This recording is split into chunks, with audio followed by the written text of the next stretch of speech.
Breaking news as the Pelicans trade for Jordan Poole in exchange for CJ McCollum. I'll tell you why this move makes a ton of sense for the Pelicans and why it's just the start of remaking the roster. It's a bonus episode, an emergency episode of Locked On Pelicans. Let's go.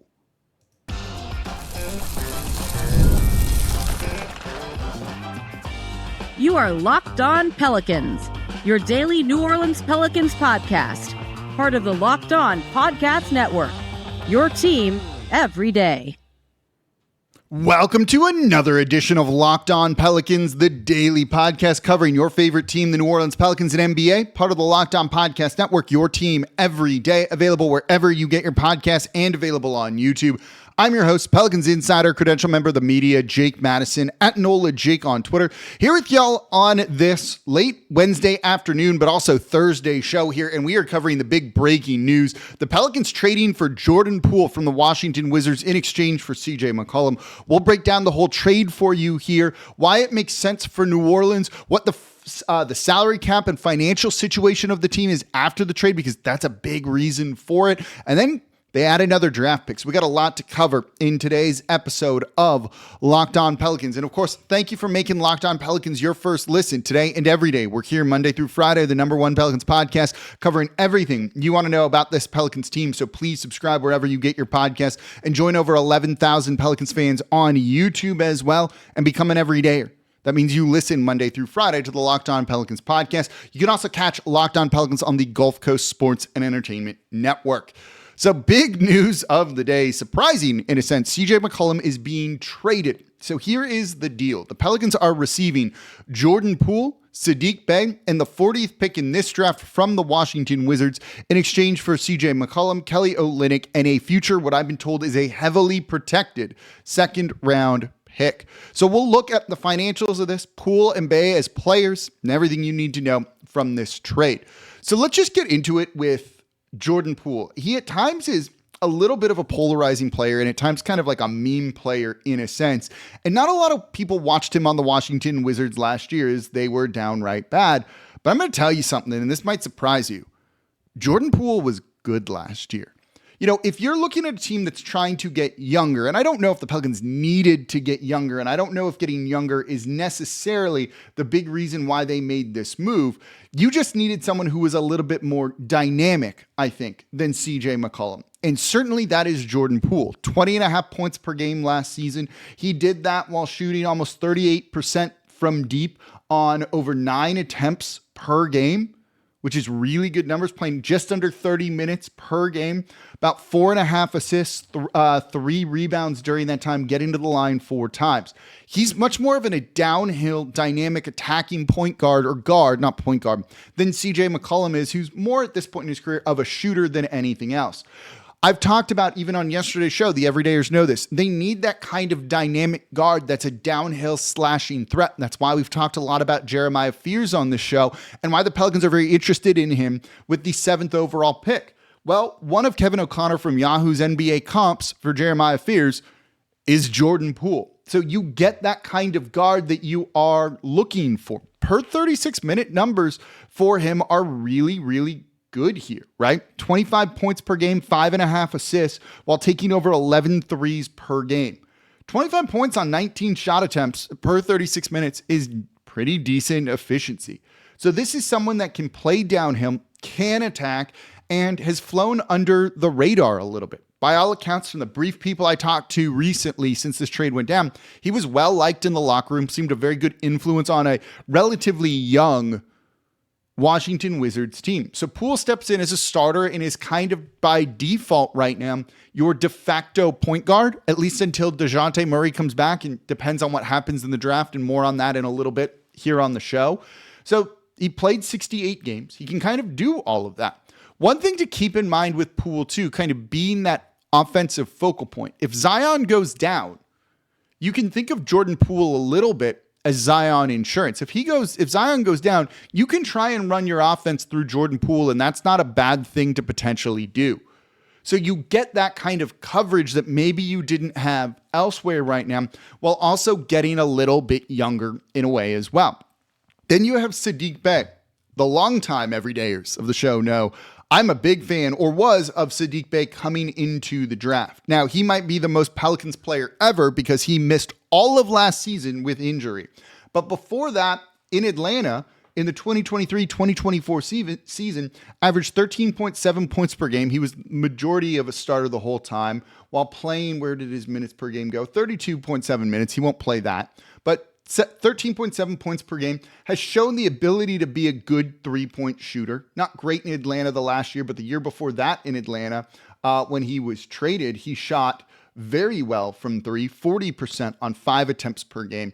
It just gives you some wing depth that you've been missing a little bit, I think. Since, say, the Najee Marshall left you and you were lacking that, this is one of the reasons why the Pelicans tried to get the 23rd pick in the draft, is they wanted some more depth on this team. Saddiq Bay potentially gives you that depth at a very cheap price at $6 million per year. So when you look at that, okay. And now you get the 40th pick in this draft too, to take another chance on a guy, I think, or potentially move it, which maybe, but we'll talk about second round options coming up here in a little bit. So that's kind of the crux of the trade. You're going to miss CJ McCollum's professionalism, needing all of that. But if you're looking to just try and get better, I'd argue this incrementally makes the Pelicans better. This is not something that it's like, oh, now they're a playoff contender. Though I do think there's more offensive upside for Jordan Poole than there is for CJ McCollum.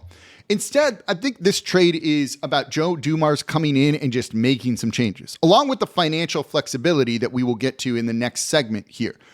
You don't fire David Griffin, hire Joe Dumars if you want to just run it back. And this team couldn't, after a 21-win season and spinning their wheels for the past couple of years prior to that, just run it back and have a sense of complacency and continuity. You just needed change, even if it's for the sake of change. Normally, I'm against that, but you won 21 games last year, right? Like, make some changes. This is Joe Dumars coming in and saying the status quo is not good enough.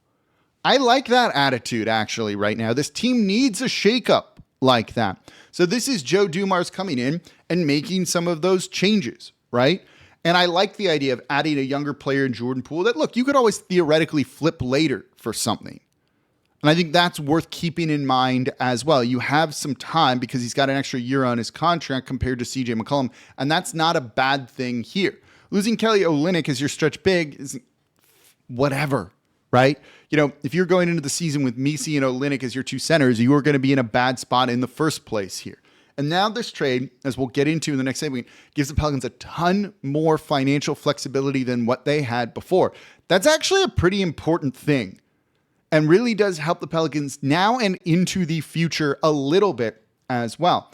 But I think Jordan Poole can be an underrated acquisition. I like his ability to get into the paint, to try and draw free throws and score like that. That's something that this team sorely was lacking last season. And you saw him try harder on the defensive side of the ball than probably ever before. And I think that shows you that this is the type of guy that can kind of get bought into what your team is building here. And I'd be willing to bet he's going to be pretty happy kind of getting a new lease on life and playing alongside Zion Williamson and seeing how that can open up the game for him and everything. So overall, I'd be willing to bet that this is going to be a positive move for the Pelicans, even if it's not like a massive step forward, even if it's a baby step. That's an important thing and something that the team needs.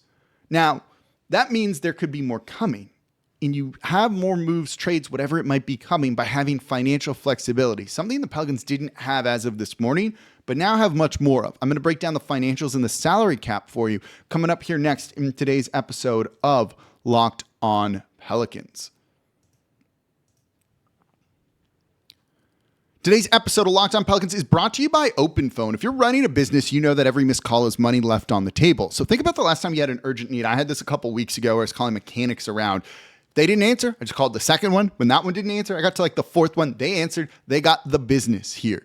So if you need a plumber or a service provider, if the first person didn't answer, you didn't wait. You moved on. And that's why if you're a business owner, you need OpenPhone. OpenPhone is the #1 business phone system built to streamline and scale your customer communications, all from an app on your phone or computer. OpenPhone is going to let you manage business calls and texts from a single app, and they have the shared inbox. It's a game-changing feature. Your team can jump into any conversation instantly without missing a beat. They also have an AI agent to handle off-hours calls, answer common questions, and capture leads so you never miss a customer. So OpenPhone is offering Locked On Pelicans listeners 20% off your first 6 months at openphone.com/LockedOnNBA. That's openphone.com/LockedOnNBA. And if you have an existing number with another service, OpenPhone will port them over at no extra charge. OpenPhone, no missed calls, no missed customers. And thank you for making Locked On Pelicans your first listen today and every day. We're here Monday through Friday, the #1 Pelicans podcast, covering everything you want to know about this Pelicans team. So please subscribe wherever you get your podcasts and join over 11,000 Pelicans fans on YouTube as well. And become an everydayer. That means you listen Monday through Friday to the Locked On Pelicans podcast. And you can also catch us on Gulf Coast Sports and Entertainment Network, the same place you watch Pelicans games, which is really cool. For your second listen, Locked On Saints. What's going on with the black and gold? Ross Jackson's making sense of all of it. He's got a lot of great coverage coming, including looking at Tyler Shuck's contract situation. Go make Locked On Saints your second listen today, part of the Locked On Podcast Network, your team every day. So the big news of the day, Pelicans trade for Jordan Poole, sending out CJ McCollum. We will miss CJ McCollum. There's enough time in today's show to give him his flowers for what he brought to the team and the professionalism that he has. We'll do that another day here. But I want to get into the financials of this trade, because I do think the financials and the salary cap, the CBA, the collective bargaining agreement, were just as impactful on this trade as the players themselves. The Pelicans going into this morning before the trade really were more or less stuck with the 7th pick and the 23rd pick. They're about $1 million under the luxury tax. And this is a team that will not go over the luxury tax. There's no need to go over the luxury tax, truthfully, not for a team that's not going to be a deep playoff team. And I don't think they are as of right now. So this move alone saves the team about $6.1 million. That $6.1 million is what it saves you. And if you were to waive Elfrid Payton and the $3 million he makes this year, and I would imagine that's going to happen at some point, it's non-guaranteed, this team can get to about $10.3 million below the luxury tax. Essentially, this opens up the ability to use the full non-taxpayer mid-level exception for about a little over $12 million if you want to sign someone in free agency. Shamit Dua of the In the Know podcast and I were texting about this, and he pointed a good part of this out is they can absorb Saddiq Bay into one of their traded player exceptions, a TPE, and create another one for the salary essentially of Kelly Olynyk, giving them about a $13.4 million traded player exception. They also have one that's about that amount from the Brandon Ingram trade too. Those expire exactly 1 year after they're created. We don't need to go into all of that. They tend not to get used in the way that you would like or that often. But here's the thing. If there's not a player that they want to sign for $10.3 million in free agency, they could absorb a 10.3, let's use that number for right now, $1 million player into one of those traded player exceptions. So they can trade for a guy, absorb him into that, and maybe just include a second round pick for that player. So you don't need to send somebody out. That's how it gives this team the financial flexibility that they were lacking before. Yeah, you have that Brandon Ingram traded player exception that expires at the trade deadline, but if you don't have the money up to the luxury tax to use it, you're not going to. And so that was a problem for the New Orleans Pelicans. All of a sudden now, they can use that traded player exception. They could use another traded player exception if they want, or just simply use the non-taxpayer mid-level exception and sign somebody in free agency. These were all options and moves the Pelicans basically did not have access to a couple hours ago. This gives them some flexibility. Look, $10.3 million isn't a ton, but that's enough to get you somebody that you would want and add some depth to this team. Can that get you, a backup point guard? Can that do something for you? Yes, it absolutely could. Now, here's the thing. This is more of a short-term, I don't want to call it solution, but a short-term thing. And that's okay. The Pelicans are still kind of up against the luxury tax for next season. One of the things you had was CJ McCollum on an expiring contract. If that money just comes off the books, you got at least $30 million of wiggle room, let's say, to the luxury tax line, giving you thus more flexibility. But the salary cap doesn't work that way. And the Everydayers heard me do a show on this. If you're new to the channel, I've got a show explaining the Pelicans salary cap situation. I'll do another one as we get closer to the regular season. Just because you lose a guy that's making $30 million does not mean that you have $30 million to spend. It, for the Pelicans, would be significantly less than that. They're about $25 million over the soft cap here. So it doesn't do you a ton of good just to let him expire. And in fact, the Pelicans were never going to let CJ McCollum just expire and roll off. So if you're not a fan of Jordan Poole or you're worried about the long-term salary implication, this was always going to be the case, whether it was Poole or other players. They were never going to trade CJ McCollum for expiring salary this season. CJ was basically almost always going to be traded this season. Whether that was at the trade deadline or something, he was going to get moved. You want to get something in return for him, whatever it might be. They were never going to just let him expire because it doesn't actually mean they have the ability to spend all of that money. You can get all the flexibility you need while bringing back players, which is what the Pelicans did here, which in my book is going to make it a very smart trade from a financial perspective, if anything else. You were going to trade CJ McCollum, even if it was two players, right? One making 15, another making 15, probably under long-term contracts because you can't then go and get those two type of players after this season in free agency or something like that.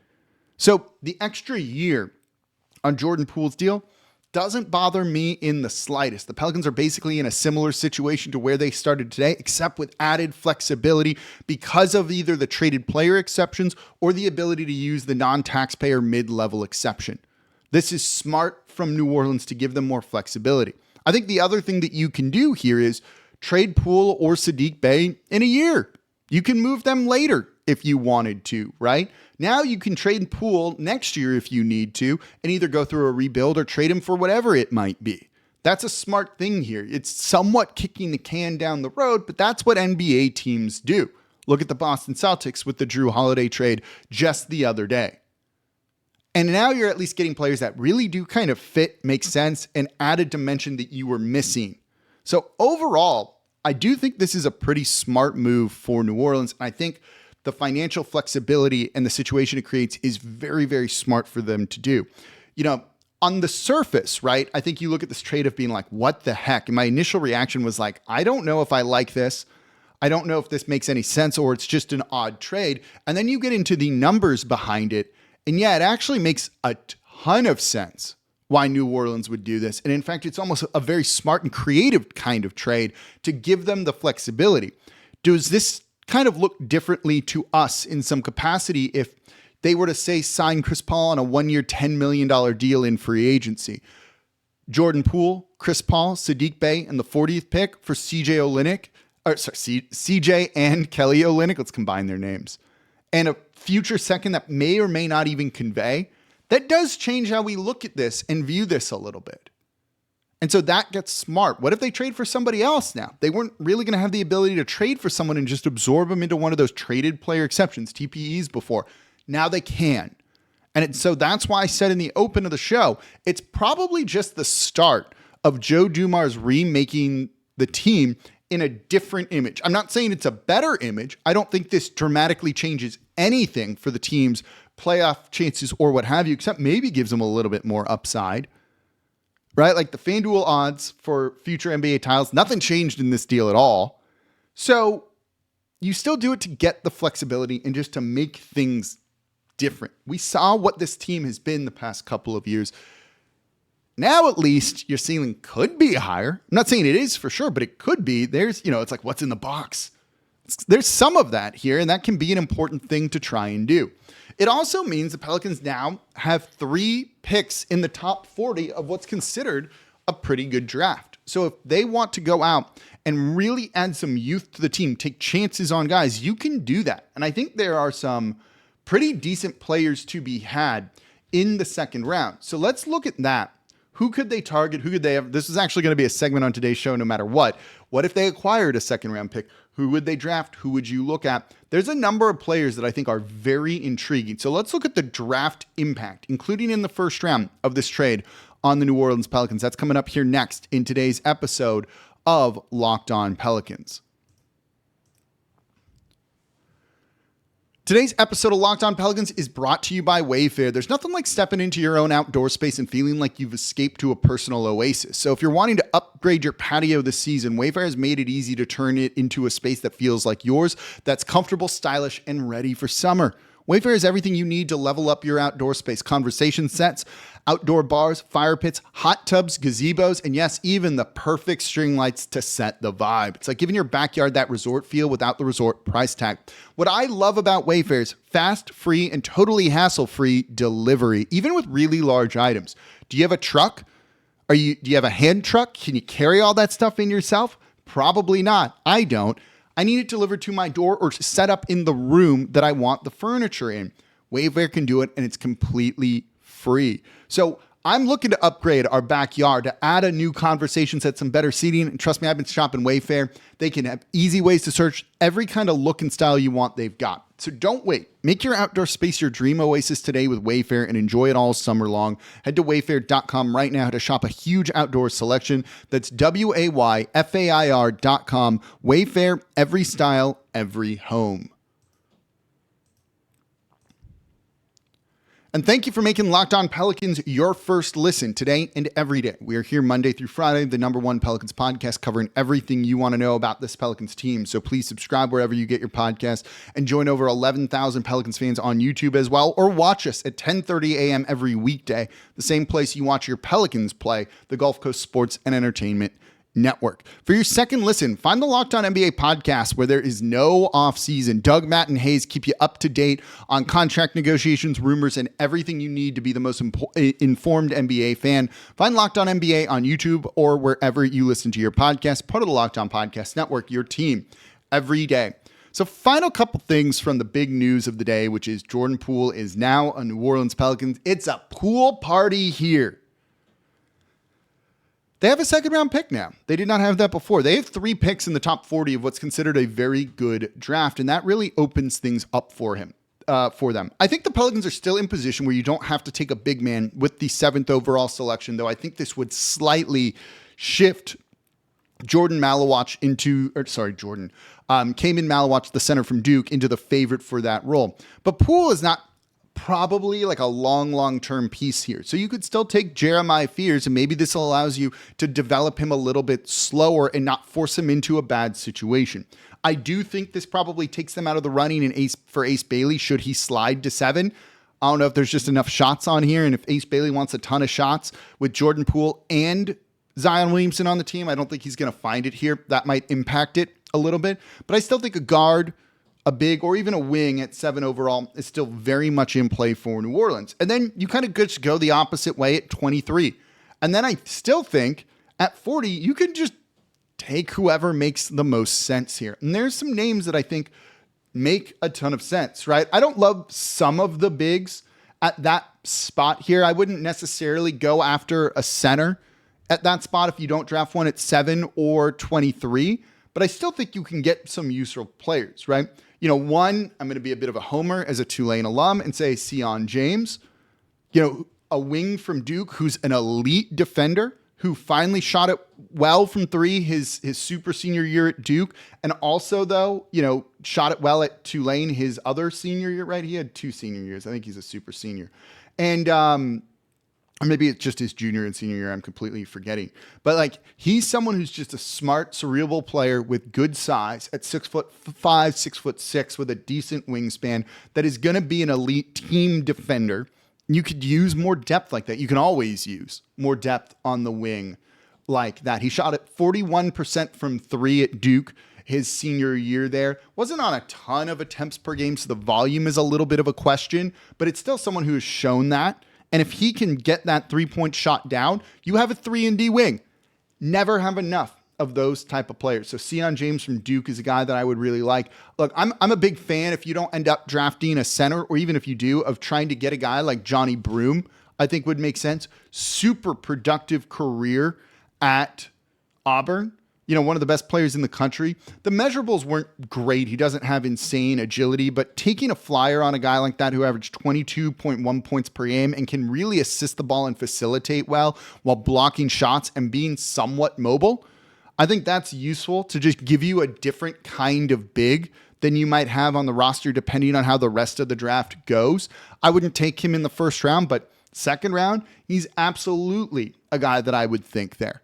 Maybe if you don't end up with a point guard, or you take Kamin Malawach at 7, you take someone like Nick Clifford at 23, do you want to go back to a guard? There's Tyrese Proctor from Duke as well. He had been pretty good. This is someone who has shown the ability to facilitate the offense, play downhill. He's got good size as well. A little bit of an up and down year, in my opinion, at Duke. But overall, he's shown that he can do a variety of things particularly well. I don't know if he's exactly going to project to be a lead guard at the NBA and maybe be more of a combo guard.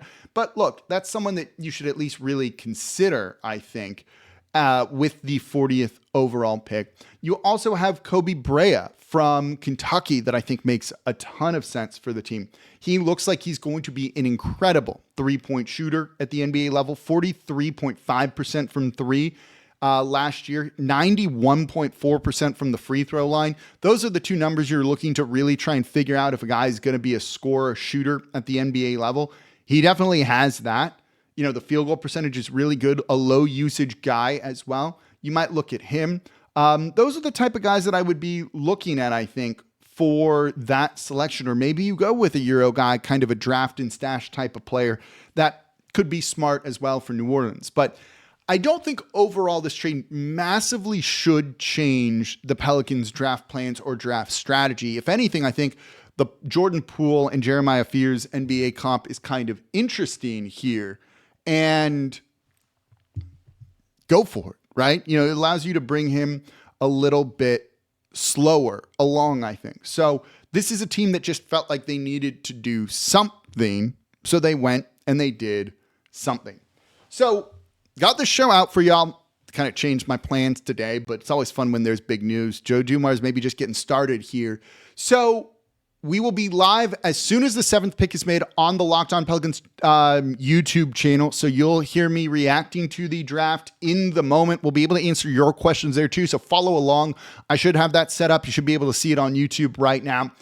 So that's going to do it for this episode of Locked On Pelicans. A whole lot more to come tomorrow. I'm excited. I hope you're excited too. As always, I'm your host, Jake Madison, at NOLA Jake on Twitter. This is the Locked On Pelicans podcast, part of the Locked On Podcast Network, your team every day. See you all tomorrow.